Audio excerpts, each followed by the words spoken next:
to make French toast. If you know how to make French toast, you will probably never have to throw out day-old bread again. French toast is a great way to use up any old bread that you may have lying around in the pantry. Although you can certainly use fresh bread for this recipe, old bread develops a certain kind of crustiness which keeps it from being too soggy, which makes it ideal.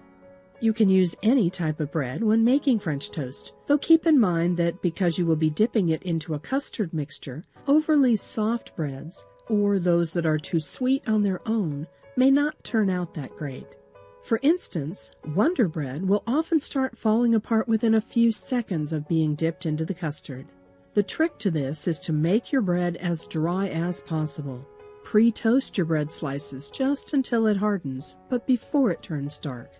Here's how to make French toast using our no-fuss, easy recipe. 1. Making tasty French toast starts with using the right kind of bread. Some suggestions are sourdough, challah, Hawaiian sweetbread, brioche, whole wheat, Portuguese sweetbread, raisin bread only if you prefer the extra sweetness, and ciabatta. If you really have no choice but white bread or Wonder Bread, don't skip the pre-toasting step. 2. A serving of French toast is usually 2 slices, so the number of bread slices you use will really depend on how many servings you need. The rule of thumb when making great French toast is to use 1 egg for every 2 slices of bread.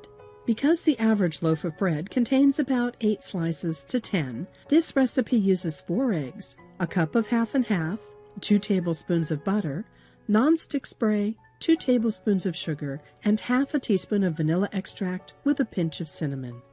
3. In a bowl that is wide enough to allow you to easily dip in the bread slices later, whisk the eggs, half and half, sugar, vanilla, and cinnamon. The eggs don't need to be whipped into a froth. Stop once everything is well incorporated. 4. So here's the secret to crunchy French toast. Spread some butter on each side of the bread slices, and then scrape it off using a bread knife so that only a thin layer is left behind. Do this before dipping the bread slices into the custard mixture you have just made. The more butter you put on the bread slices, the crunchier it will be. But take note that too much will prevent it from absorbing the custard mixture.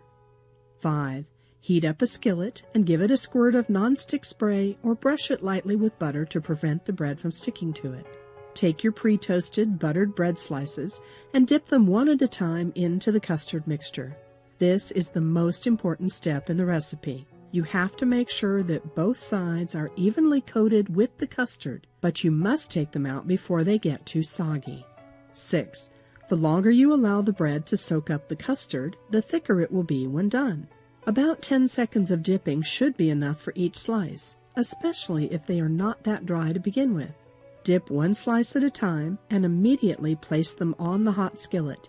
Time it so that you don't leave any bread soaking too long while waiting for its turn on the skillet or griddle. 7.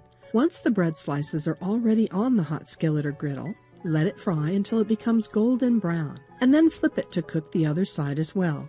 Be careful about not letting it burn, because then you will get some bitterness on the burnt parts. Alternatively, you can also use an oven toaster to cook your French toast. 8.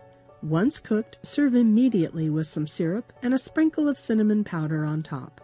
This recipe teaches you how to make French toast with ingredients that you can find in any kitchen.